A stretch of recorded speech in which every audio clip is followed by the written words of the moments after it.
भागवत पीना है, सुनना तो है ही, इसको पियो मस्ती से। एक एक शब्द पीने योग्य है। भागवत की कथा होती हो तो बड़े प्रेम से कानों के दौने संभालो और बड़े प्रेम से पान करते जाओ। कथा अमृत का, कथा अमृत है और अमृत पिया जाता है। ये भी तब कथा अमृतम, गोपी गीत, ये अमृत है। इस अमृत को पीना है, पीना है।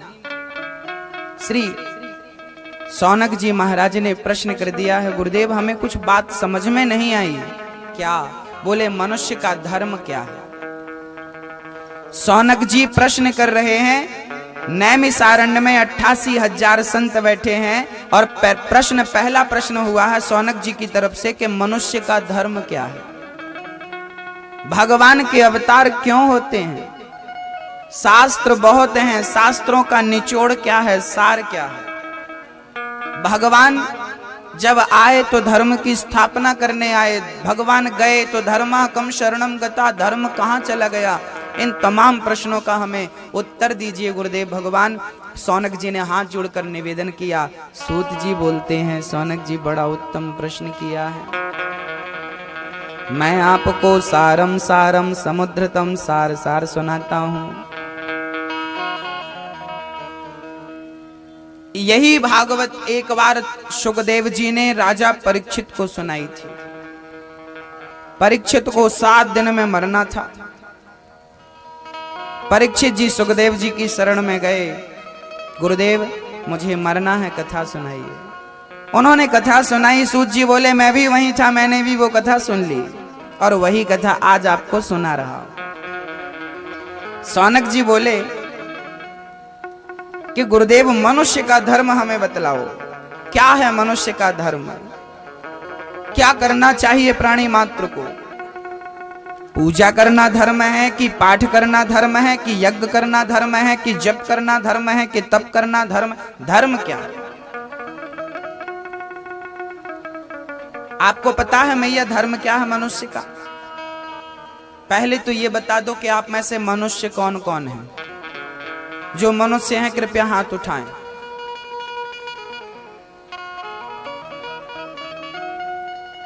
आप नहीं हो मनुष्य?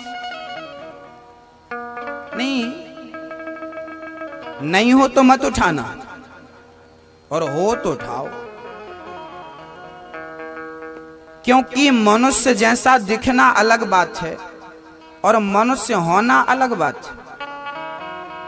आज बहुत सारे लोग आपने कपड़ों की दुकान में देखे होंगे, वहां पर भी पुतले खड़े होते हैं। दूर से ऐसा लगता कोई आदमी खड़ा है, पास में देखो हो ये पुतला है। तो मनुष्य जैसा दिखता तो है बट मनुष्य नहीं है वो, है ना।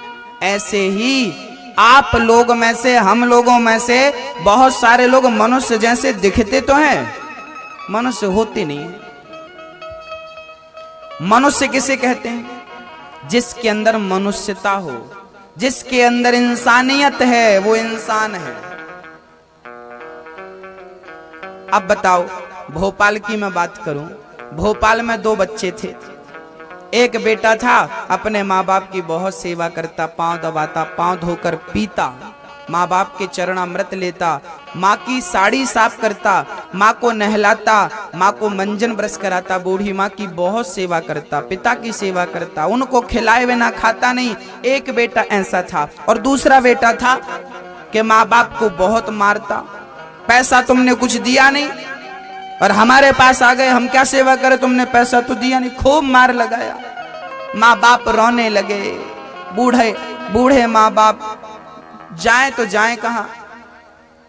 बेटे ने बहुत प्रताड़ित किया, बहुत डांटा, बहुत मारा, ना जाने कितने अत्याचार किए अपने पिता पर, अपनी माँ पर। अब बताइए, बेटे तो ये दोनों ही है ना। पर इनमें से मनुष्य किसे कहेंगे आप? मैया भैया जी, जो पूछता जाऊं कृपया बोलते जाइए। भोपाल में 2 प्रकार के बेटे देखने को मिलते हैं, एक सेवा करता है और एक माँ बाप का अपमान करता। बहुत सारे बच्चे ऐसे होते हैं जिनके माँ बाप वृद्धाश्रम में हैं। अब बताइए, बेटे तो दोनों हैं पर एक सेवा करता है, एक आदर करता है, एक अनादर करता है, तो इंसान कौन है? क्या ये दोनों इंसान है? एक इंसान है और एक इंसान के रूप में हैवान है, शैतान है। दिखता तो मनुष्य जैसा है पर वो मनुष्य नहीं है, दिखता इंसान जैसा है पर वो इंसान नहीं है। तो बताइए आप में से मनुष्य कौन कौन है?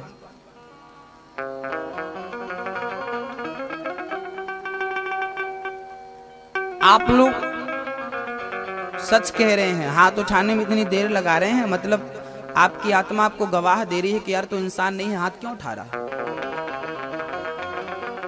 आपकी आत्मा ना सच गवाह दे रही है कि तू इंसान तो है ही नहीं, इंसान के चोले में तू भी भेड़िया है।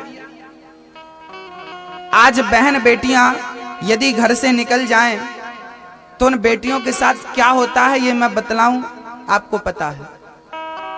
कितनी घटनाएं हुई, अभी कुछ वर्ष ही हुए हैं जब रेप हुआ था दिल्ली की गलियों में, निर्भया कांड हो, या कितनी बहन बेटियों की इज्जत लूटी गई। अब बताइए जो उस बहन की इज्जत लूट रहा है, उसके शरीर को नोच रहा है, क्या वो इंसान है? क्या उसके अंदर इंसानियत है? नहीं। वो एक घटना मैंने सुनी थी कि वो लड़की के साथ, बहन के साथ रेप हुआ, गैंग रेप हुआ। उस लड़की ने कहा कि आप तो मेरे भाई हो, मेरे भाई जैसे हो, आप मेरे साथ ऐसा कर रहे हो। तो उसने एक थप्पड़ मारा गाल पर, मैं तेरा भाई नहीं हूं। क्या अर्थ है? भाई कह रही है वो, फिर भी इसकी इंसानियत नहीं जागी, इसका इंसान नहीं जागा, तो इंसान के रूप में इसे आप क्या कहेंगे?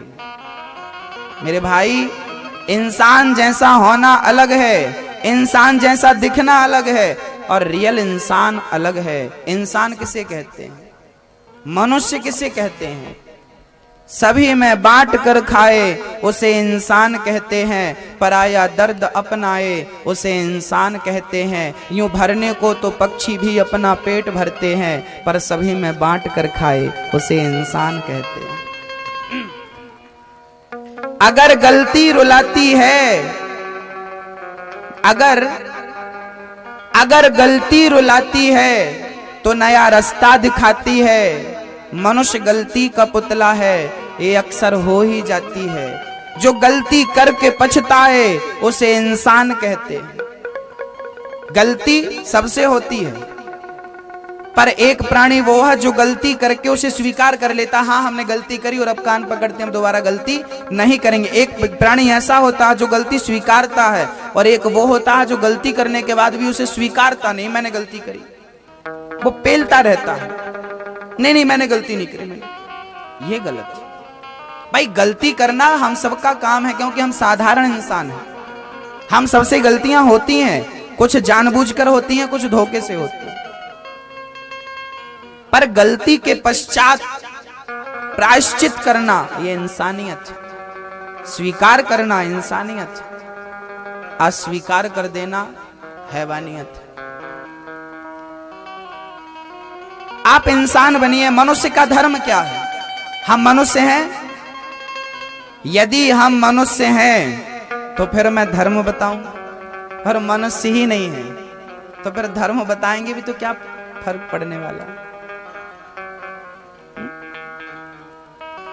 मनुष्य का धर्म क्या है? हम सब मनुष्य हैं ना, है ना? अभी तो कोई डाउट नहीं रहा है? क्या डाउट आपके अंदर?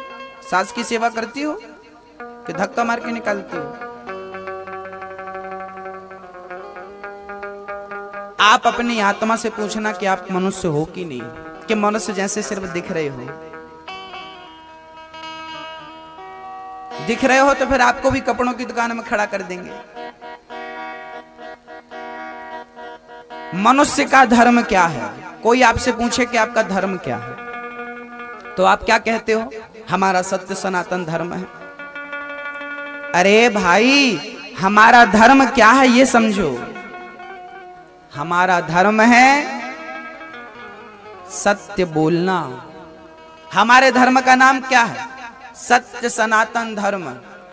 पहले क्या है? सत्य। सनातन मीन्स होता है पुराना। हमारा धर्म ही सत्य है, बाकी कोई धर्म सत्य नहीं है। मैं प्रूव करके बता सकता हूं। बच्चा चाहे वो हिंदू का हो, मुस्लिम का हो, सिख का हो, ईसाई का हो, बच्चा जब पैदा होता है और जब पहला शब्द बोलता है तो पहला शब्द होता है मां। मुसलमान का बच्चा भी पहला शब्द बोलता है क्या? मां। छोटा सा बच्चा चाहे वो अमेरिका में पैदा हो और लंदन में पैदा हो, पहला शब्द होता है मां। और मां बोलता है तो किस धर्म से कहेंगे उसको आप? हुआ सनातनी कि नहीं?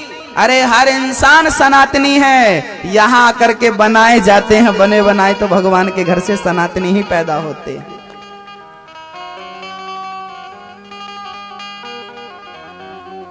एक दूसरा उदाहरण देखिए। आपको कभी जम्हाई आती? जम्हाई, जब जम्हाई आती है उस समय आपके मुंह से जो ध्वनि निकलती है, कभी उसे गौर से सुनना, उस ध्वनि में क्या होता है। और जम्हाई तो मुसलमान को भी आती है, हिंदू को भी आती है, सिख को और ईसाई सबको ही आती है। और जम्हाई का जो शब्द होता है क्या होता है? हाँ, ओम। जम्हाई लेते समय हर प्राणी, हिंदू, मुस्लिम, सिख, ईसाई, ओम बोलता है। ओम ओम ओम ओम बोलता है। तो क्या हुए हम?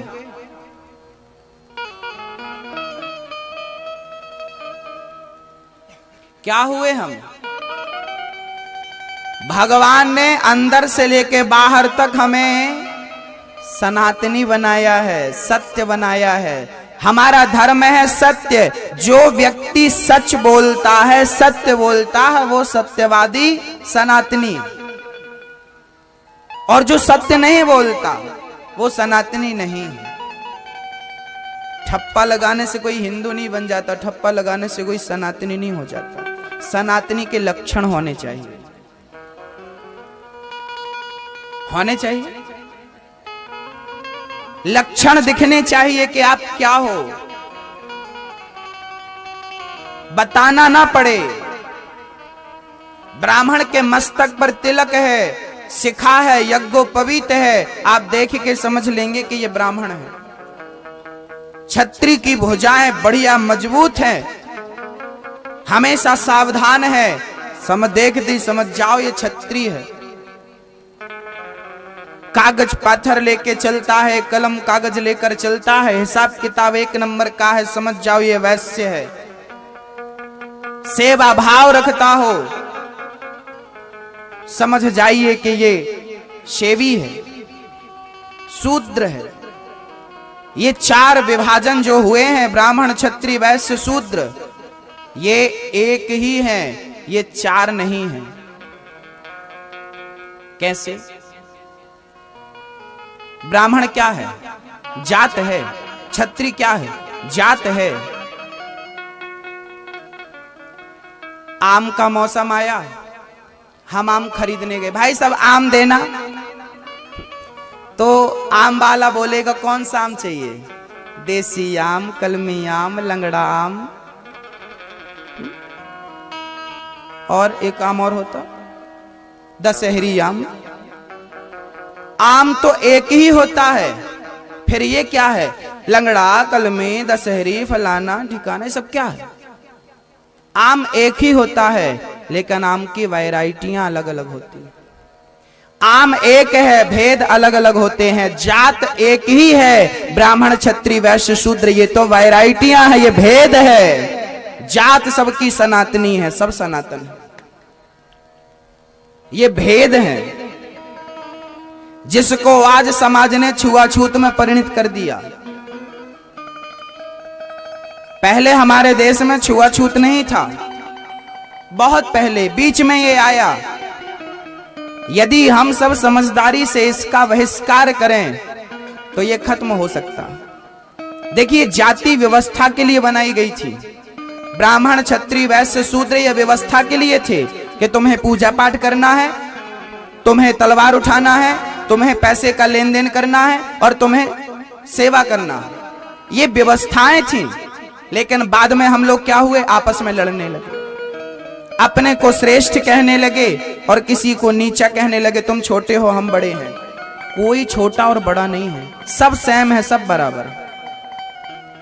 जिस घाट का पानी आप पीते हो उस घाट का पानी हम पीते हैं। पानी में भेद है क्या? ईश्वर ने ऑक्सीजन में भेद नहीं रखा, ईश्वर ने पानी में भेद नहीं रखा, ईश्वर ने अन्न में भेद नहीं रखा। अरे आपके और हमारे ब्लड में भेद नहीं रखा। हमारी और आपकी 206 आपकी हड्डियां हैं तो लगभग हमारी ज्यादा है, आपकी ज्यादा है।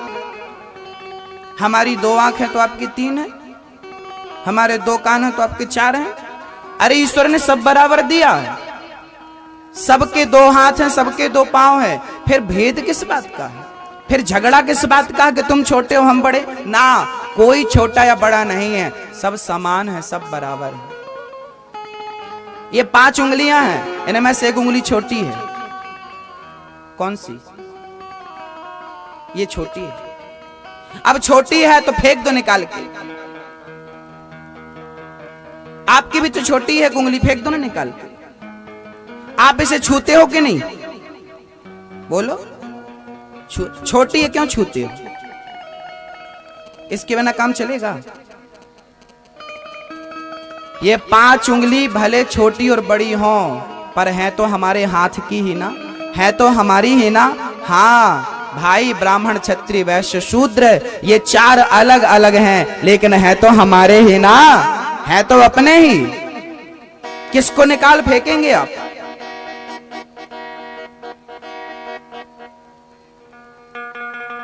ये व्यवस्थाएं थी। बाद में इन्होंने जातियों पर झगड़ा हो गया, ये श्रेष्ठ जाति है, ये निम्न जाति है। ना, कोई श्रेष्ठ और कोई निम्न नहीं है, सब बराबर हैं, सब अच्छे हैं, सब अपने हैं, सब हमारे हैं, सब हमारे थे, हैं और रहेंगे। इसलिए इस बात पर कभी झगड़ा ना करें कि कोई श्रेष्ठ है कोई छोटा है। प्राणी अपने कर्मों से श्रेष्ठ बन जाता है। अच्छे कर्म करता है श्रेष्ठ हो जाता है, बुरे कर्म करता है। तो शुक्राचार्य जी भी ब्राह्मण थे, पर उन्होंने जब दान देने से रोका राजा बलि को तो वामन भगवान ने आंख फोड़ दी थी कि नहीं? हाँ, सब बराबर है। 5 उंगलियां अपने अपने स्वरूप पर है हथेली में है हमारी। ये 5 हमें प्यारी हैं। अब कहें कि 5 में से इसमें से 1-2 निकाल के फेंक दो, काट दो, छोटी है भाई ना, सब अपनी हैं। और ये इन 5 से ही इसकी शोभा है। इन 5 में से 1 कट जाए तो शोभा बिगड़ जाएगी। ऐसे ब्राह्मण क्षत्रिय वैश्य शूद्र ये शोभा है, एक भी चला जाए तो बिगड़ जाएगी शोभा। इसलिए सब संगठित ऐसे शोभा है।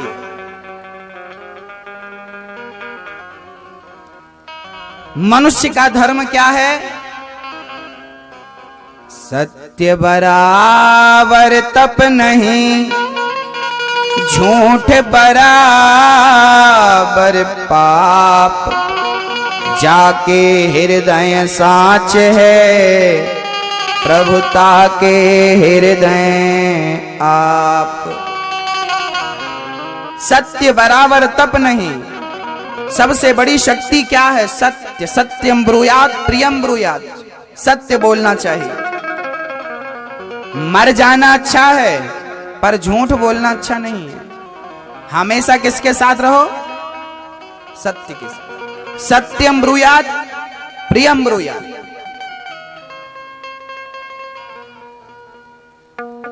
मनुष्य का धर्म क्या है? परहित सरिस धर्म नहीं भाई, परहित करना, लोगों का हित करना। सौनक जी ने प्रश्न किया कि ये भागवत किसने लिखी और क्यों लिखी? ये भागवत श्री व्यास जी ने लिखी। 17 पुराण लिख दिए, व्यास जी पर शांति नहीं मिली। एक दिन एक दिन नारद जी महाराज आ गए कीर्तन करते हुए, श्रीमन नारायण नारायण नारायण,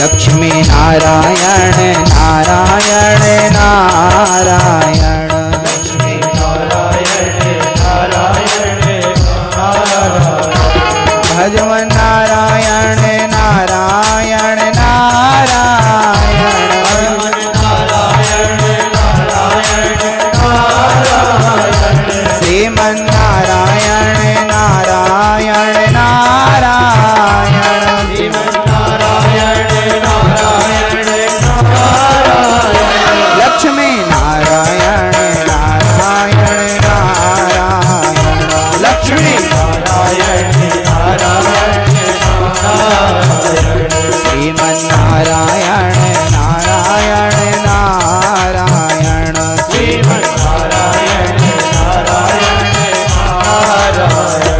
कीर्तन करते हुए नारद जी महाराज पधारे। कीर्तन करते हुए जब नारद जी आए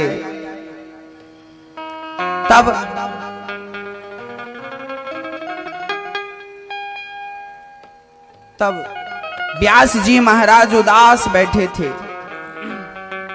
परेशान थे। उदासी से उनका मन मुख मलिन हो रहा था।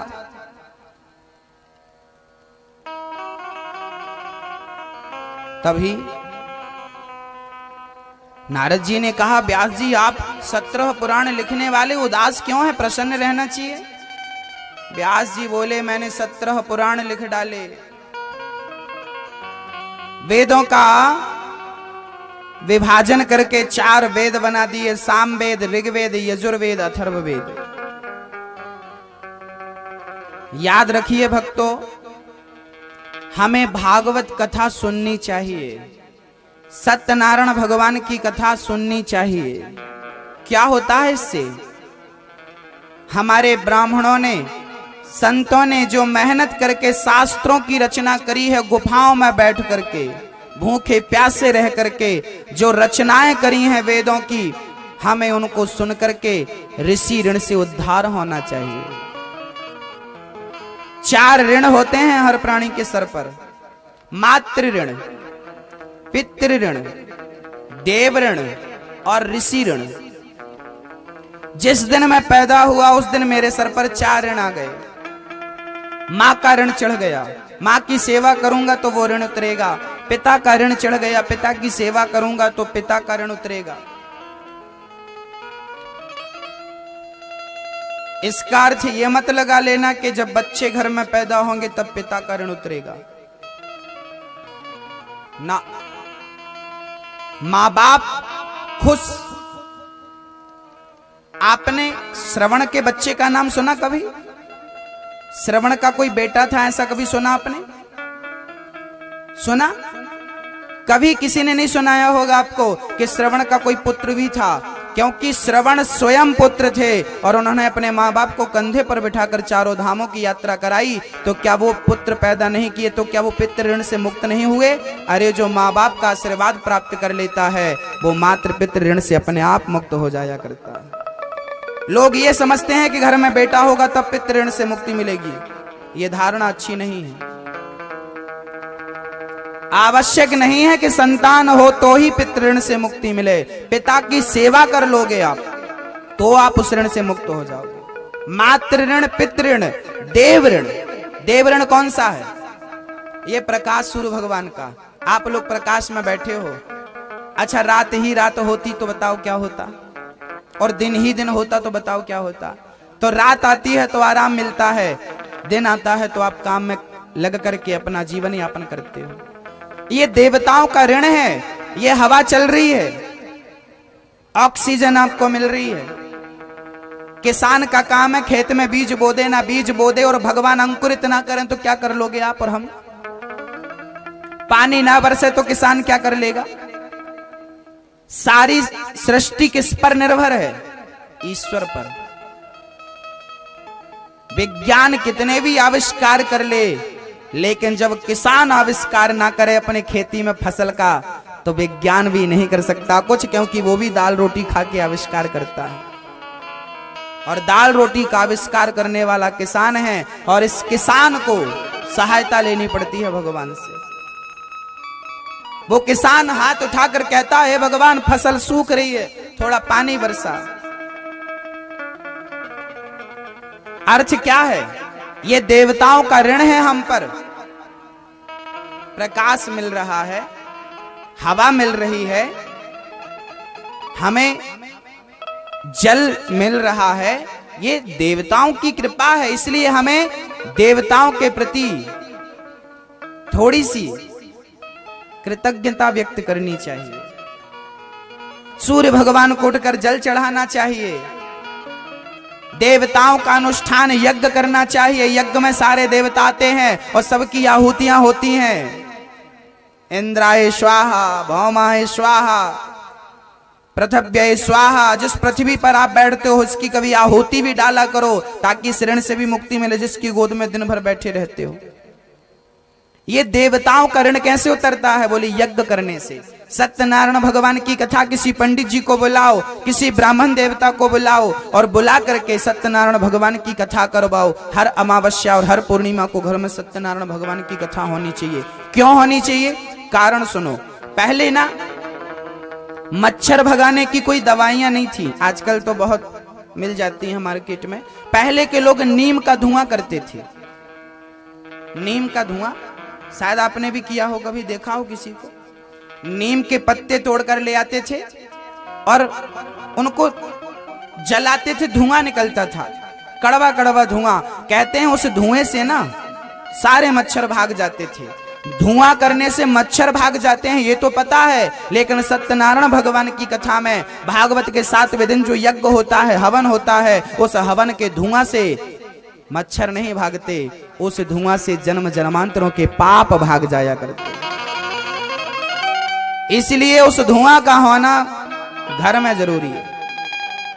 इसलिए हमारे पुराने लोग हर पूर्णिमा और अमावस्या को सत्यनारायण भगवान की कथा तो सुन ही लेते थे। और नहीं सुन पाओ तो कोई बात नहीं, बैठो अपने घर में 4 लोगों को बुलाओ और कीर्तन करो, श्रीमन नारायण नारायण नारायण। 5 घंटे तक अखंड की, 12 घंटे तक। पहले के लोग हमने देखा 12 घंटे का अखंड कीर्तन करते थे। 24 घंटे की रामधुन चलती थी, आपने भोपाल में सुनी कि नहीं? 24 घंटे की अखंड धुन चलती थी।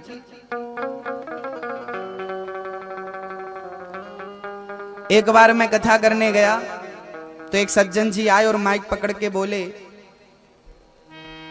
कि उन्होंने मुझे कहा कि अनिरुद्ध जैसे लोग गांव गांव में जाकर के, शहर शहर में जाकर के और भक्ति का प्रचार प्रसार करते हैं, धर्म की बातें सुनाते हैं, ये अच्छे संत हैं। बल्कि कंदराओं में बैठे, हिमालय की तलहटी पर बैठे संत जो केवल भजन कर रहे हैं, तप कर रहे हैं, उन्होंने केवल अपना कल्याण किया, उन्होंने किसी का कल्याण नहीं किया।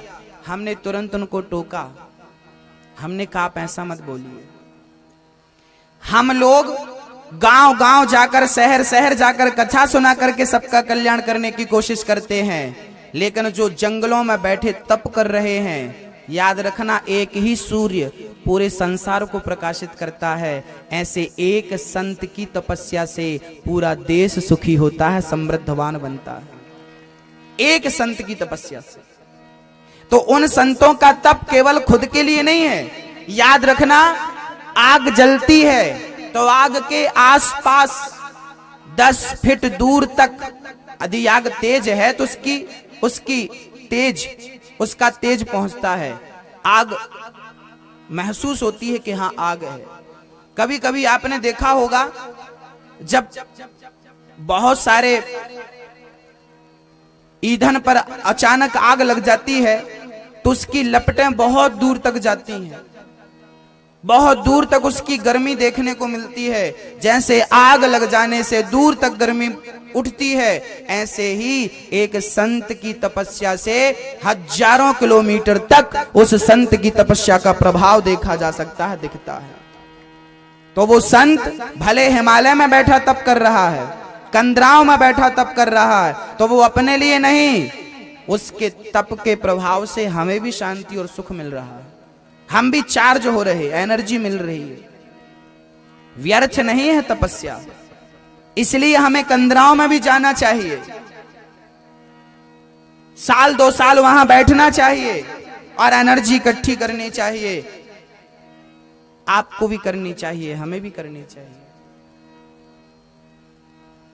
केवल भोग ही नहीं भोगते रहना चाहिए, केवल धन के पीछे ही नहीं लगे रहना चाहिए, आत्म कल्याण भी करना चाहिए, यथार्थ को भी समझना चाहिए। जिस उद्देश्य के लिए जन्म लिए हो उस उद्देश्य की पूर्ति भी होनी चाहिए। यहां केवल धन की पूर्ति तो हो रही है, पर जिस उद्देश्य की पूर्ति के लिए जन्म लिए हैं वो उद्देश्य रह गए। भक्तों, नारद जी महाराज ने कहा, व्यास जी आपको शांति तब मिलेगी जब भागवत की रचना करोगे। तब व्यास जी महाराज ने 4 श्लोकों की भागवत सुनी नारद जी से। भागवत में मात्र 4 श्लोक थे पहले। इन 4 श्लोकों की व्याख्या करके व्यास जी ने 18,000 श्लोक बनाए। मुख्य भागवत 4 श्लोकों की है। अहमेवासमेवाग्रे नान्यद यद सद सत्परम पश्चादहं यदेतच्च यो वशिष्येत सोऽस्म्यहम् ऋतीर्थं यत् प्रतीयेत न प्रतीयेत चात्मनि तद्विद्यादात्मनो माया यथा भासो यथा तमः। 4 श्लोकों की ये भागवत है। नारद जी ने सबसे पहले ये 4 श्लोक भगवान नारायण ने ब्रह्मा को दिए, ब्रह्मा ने नारद जी को दिए, नारद जी ने व्यास जी को दी और व्यास जी ने सुखदेव जी को ये कथा सुनाई और सुखदेव जी ने परीक्षित की। नारद जी ने 4 श्लोक दिए, व्यास जी ने 18,000 की भागवत लिखी और जब लोगों को सुनाई अपार शांति मिली। ये भागवत लिखने वाला शांति, भागवत पुराणों को लिखने वाले व्यास जी भागवत से शांति पाते हैं। इसलिए सारे वेद सारे पुराणों में सर्वश्रेष्ठ भागवत है। जो 7 दिन का समय निकालकर भागवत की कथा सुन लेता है उसके 7 जन्म नहीं 21 जन्म सफल हो जाते हैं। 21 पीढ़ी को तारने वाली ये भागवत तार देती, उद्धार कर देती। भक्तों, व्यास जी महाराज ने भागवत का शुभारंभ कहां से किया? महाभारत से। महाभारत में 99 कौरव मर गए, 100वां दुर्योधन बाकी था। महाभारत में 2 पक्ष थे, एक पांडव एक कौरव। कौरव 100 थे, पांडव कितने थे? 5। तो जीत 100 वाले की हुई कि 5 वाले की? मैया 100 वाला जीता कि 5 वाला? 5 वाला क्यों जीता?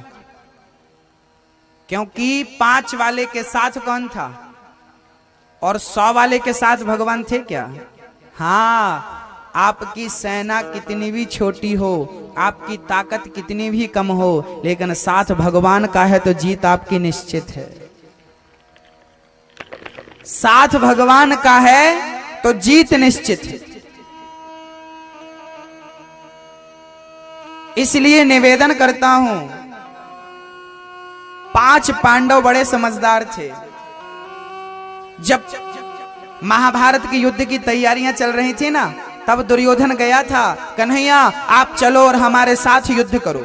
भगवान बोले देखो मैं पांडवों के साथ रहूं या कौरवों के साथ रहूं, मैं अस्त्र शस्त्र नहीं उठाऊंगा, मैं अस्त्र शस्त्र उठाने वाला नहीं। दुर्योधन मन में सोचा कि बिना जहर का सांप किस काम का।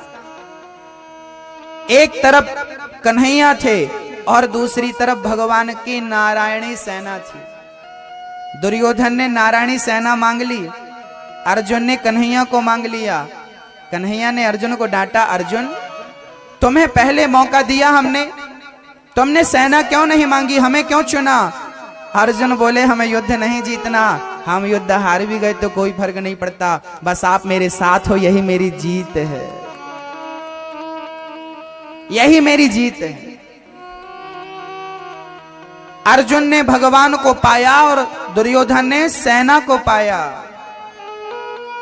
अर्जुन जब बाहर निकला तो दुर्योधन बोला, मक्खन मक्खन मैंने रख लिया, छाछ छाछ तेरे को बची। मतलब सेना का मक्खन मेरे पास है और निहत्था कन्हैया छाछ के रूप में तेरे पास है। अर्जुन बोले, चिंता मत कर दुर्योधन, अरे मक्खन तेरे पास है तो क्या हुआ, माखन चोर तो मेरे ही पास है, चुरा लेगा वो। कोई ना हो हमारे पास, बस कन्हैया हो। एक भगवान के होने से सब कुछ है, और सब कुछ हो और वो ना हो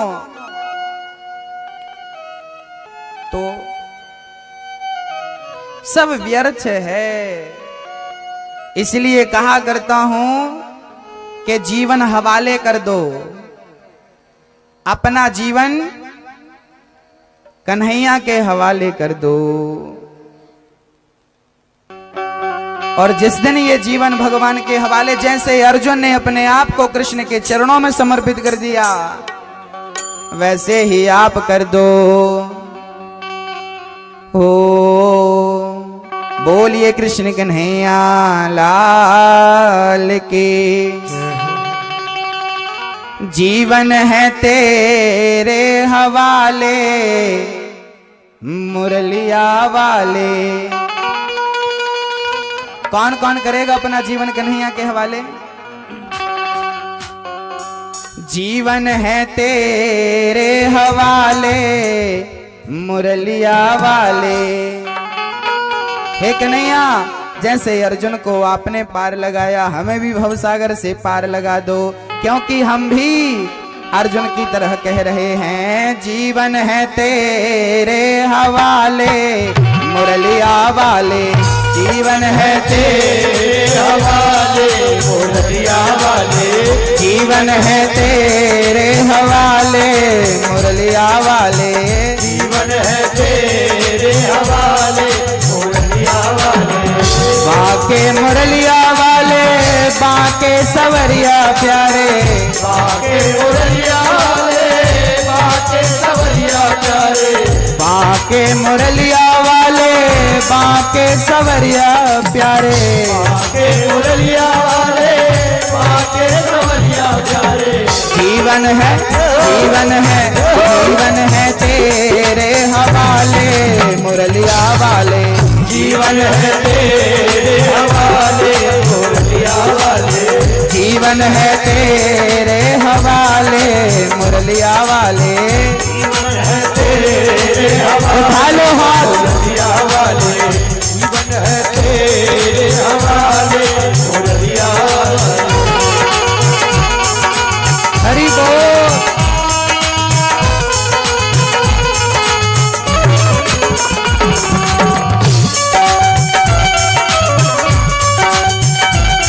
राधे।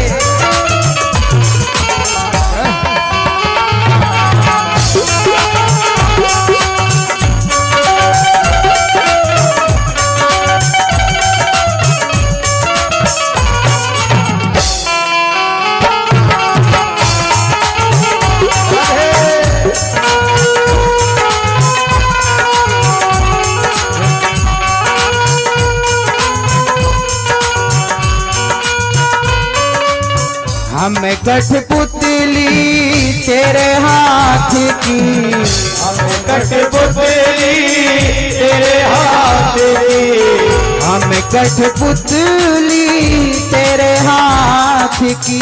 हमें कठपुतली तेरे हाथ की। चाहे तू जैसे नचा ले मुरलिया वाले। तू जैसे नचा ले मुरलिया वाले। चाहे तू जैसे नचा ले मुरलिया वाले। जीवन है तेरे हवाले मुरलिया वाले। किस किस का जीवन मुरलिया वाले के सामने समर्पित है? हाथ ऊपर कर लीजिएगा और ताली भाव से बजाइए। राधे।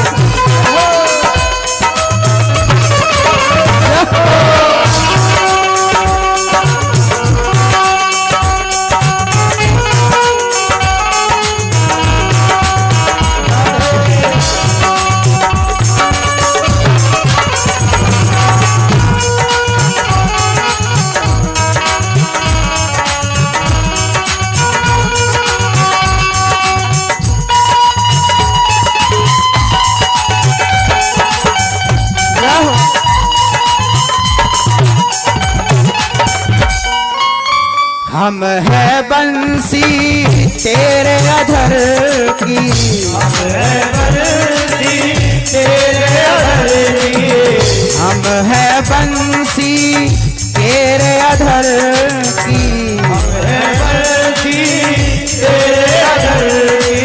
चाहे तू जैसे बजा ले मुरलिया वाले, चाहे तू जीवन है तेरे हवाले, ओ जीवन है तेरे हवाले मुरलिया वाले।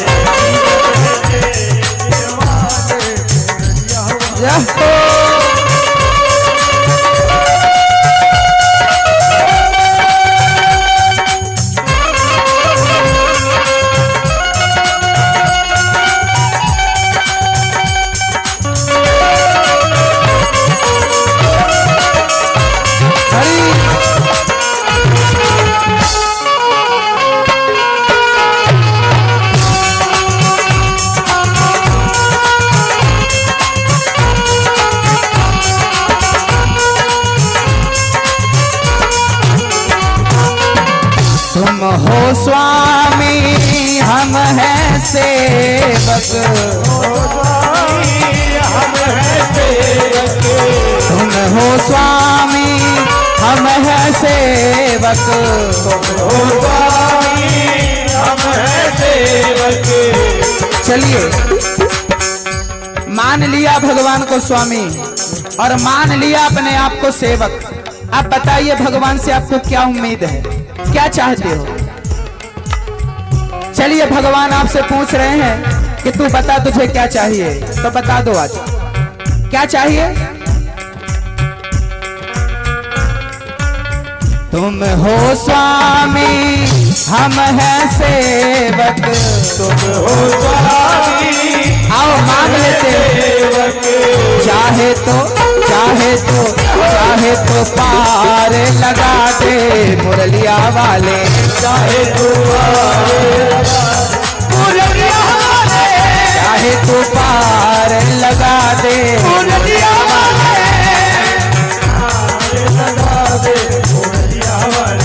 जीवन है तेरे हवाले मुरलिया वाले, जीवन है मुरलिया वाले, जीवन है तेरे हवाले मुरलिया वाले, जीवन है तेरे हवाले, जीवन है तेरे हवाले मुरलिया वाले, जीवन है तेरे हवाले मुरलिया वाले, जीवन है तेरे हवाले मुरलिया वाले, जीवन है तेरे हवाले।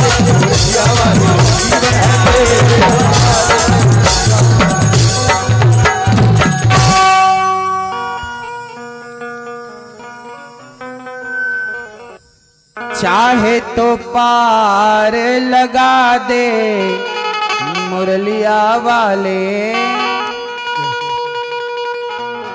चाहे पार लगा दो चाहे तो डुबा दो,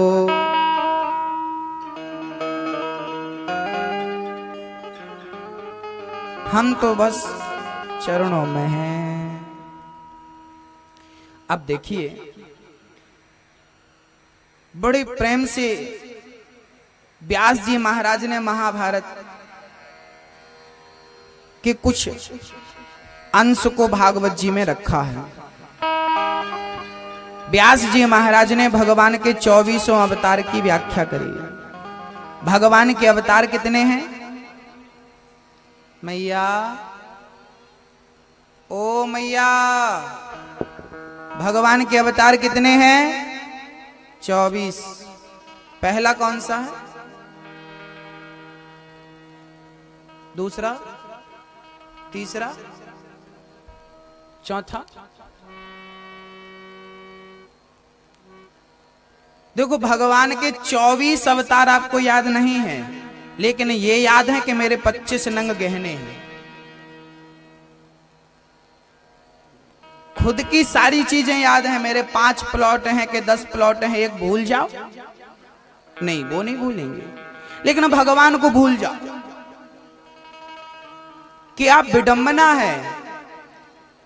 जिसने दिया, जो दिया वो तो याद है। हमें पत्नी मिली, पुत्र मिला, परिवार मिला, पैसा मिला, पद मिला, भगवान का दिया हुआ तो याद है, लेकिन जिसने दिया है उसी को भूल गए। समझ रही हो मैया? जिसने दिया, जो मिला वो तो याद है, पर जिसने दिया, देने वाला कौन, उसको ही भूल गए। उसके 24 अवतार हैं। कौन कौन से? भगवान के अवतार नारायण, नारद, हरि, कपिल देव, श्री राम, हंस, हयग्रीव, मोहिनी, दत्तात्रेय, सुखधाम, नरसिंह, वामन, व्यास जी, ऋषभ देव, कौमार, यज्ञ पुरुष, धनवंतरी, बुद्धि कल की अवतार, पृथु राजा, 12 पुनि, कृष्ण चंद्र भगवान, परशुराम, मत्स्य, कमठ, पद्म पुराण प्रमाण, नारायण, नारद, हरि, कपिल देव, श्री राम, हंस, हयग्रीव, मोहिनी, दत्तात्रेय, नरसिंह, वामन, व्यास जी, ऋषभ देव, कौमार, यज्ञ पुरुष, धनवंतरी, बुद्ध कल की अवतार, पृथु राजा, 12 कृष्ण चंद्र, परशुराम, मत्स्य मतलब जानते, कमठ। भगवान जब जरूरत पड़ी तो मछली बन गए, जब जरूरत पड़ी तो कच्छप बन गए, कछुआ। समुद्र मंथन में भगवान ने 3 अवतार लिए थे। पहला अवतार पहाड़ नीचे जा रहा था, उसको थामने के लिए भगवान ने बढ़िया सा एक अवतार धारण, कच्छप अवतार लिया। और जब अमृत लाना हुआ तो धनवंतरी बन के प्रकट भये और मोहिनी बन के बंटवारा किया। तो भगवान 24 अवतार में हम सब के लिए विद्यमान हैं। भगवान के अवतार 24 क्यों हैं? क्योंकि घंटे भी 24 होते हैं। मानो भगवान कहते हैं कि हम 24 घंटे अपने भक्त की 24 अवतार से रक्षा करते हैं, इसलिए 24 अवतार। असली गोल्ड कितने कैरेट का होता है मैया? बोलो, असली गोल्ड कितने कैरेट का होता है? 24। तो भगवान ने 24 अवतार लेके सिद्ध कर दिया कि मैं भी असली हूं, नकली समझने की कोई गलती मत करना। 24 कैरेट का हूं मैं भी, शुद्ध। भगवान के अवतारों की कथा व्यास जी, नारद जी महाराज बोले मैं पिछले जन्म में दासी पुत्र था, लेकिन आप संतों की संगत करी तो आज ब्रह्मा का पुत्र देवर्षि नारद हूं। व्यास जी महाराज को सारी घटनाएं नारद जी ने सुनाई और व्यास जी महाराज ने भागवत का शुभारंभ महाभारत के उस समय से किया जब 99 कौरव मर गए, 100वां दुर्योधन मृत्यु की सैया पर पड़ा था और मौत को पुकार रहा था। मृत्यु आ जाती तो मैं मर जाता, पर मौत नहीं आई, मित्र आ गया। गुरु द्रोणाचार्य का बेटा अश्वत्थामा आ गया। अश्वत्थामा ने कहा मित्र तेरी क्या इच्छा है, अंतिम बोल, मैं पूरी करना चाहता हूं, क्या तू पूरी करेगा? हाँ अश्वत्थामा, यदि तू मेरी इच्छा पूरी करना चाहता है तो दुर्योधन ने अपनी इच्छा व्यक्त करी कि मैं पांडवों को मरा हुआ देखना चाहता हूं। जो व्यक्ति स्वयं मर रहा था वो दूसरों को मरा हुआ देखने की उम्मीद कर रहा था। यही है दुष्टों के लक्षण। मरते मरते भी किसी का भला ना सोचना, यह दुष्टता का प्रतीक है। भक्तों, अश्वत्थामा चल पड़े वहां से पांडवों को मारने के लिए। लेकिन शायद भूल गए कि जो भगवान पांडवों को महाभारत में नहीं मरने दिया, वो भगवान तेरे षड्यंत्र से क्या उन्हें मरने देगा? नहीं। अश्वत्थामा वहां से चले। रात्रि के 12 बजे भगवान समझ गए कि पांडवों को मारने अश्वत्थामा निकल पड़ा है। भगवान से क्या छिपा था?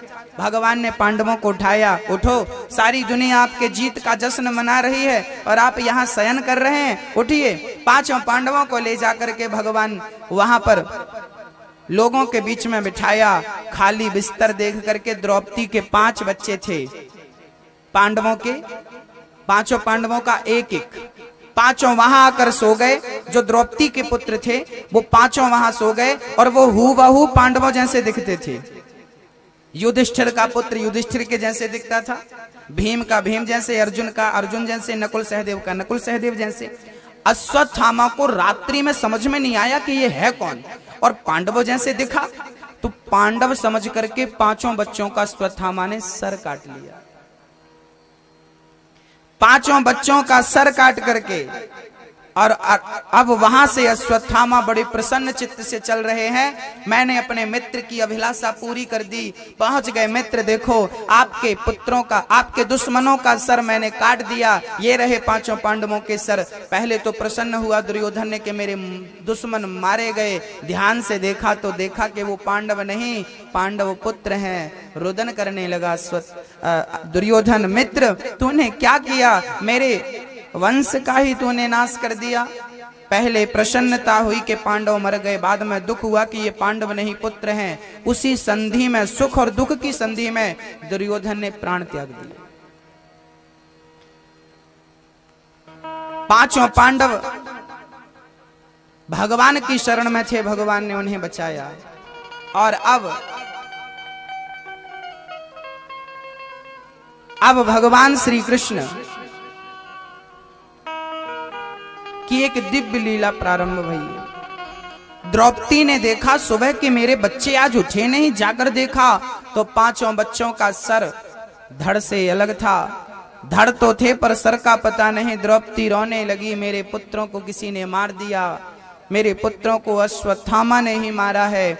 अब दुर्योधन के इस कृत्य पर भगवान बहुत चिंतित भये। अर्जुन वहां गए जहां द्रौपदी खड़ी विलाप कर रही थी। अर्जुन ने हाथ में जल लेकर प्रतिज्ञा कर ली, द्रौपदी तेरे पुत्र के हत्यारे को तेरे सामने लाकर मैं खड़ा ना कर दिया तो मेरा नाम अर्जुन नहीं, और मैं अग्नि स्नान कर लूंगा यदि मैंने तेरे पुत्र के हत्यारे को तेरे समक्ष खड़ा नहीं किया तो। अर्जुन चल पड़े कृष्ण को सारथी बनाकर। अश्वत्थामा को पता चला कि कृष्ण ने मुझे पहचान लिया है कि मैंने ही हत्या करी है। भागने लगा अश्वत्थामा, पर भगवान ने उसके रथ के समक्ष अपना रथ आगे खड़ा कर दिया। डर गया अश्वत्थामा और डर के कारण उसने अर्जुन को मारने ब्रह्मास्त्र चला दिया। वो ब्रह्मास्त्र बड़ी तेज गति से अर्जुन को मारने जा रहा था।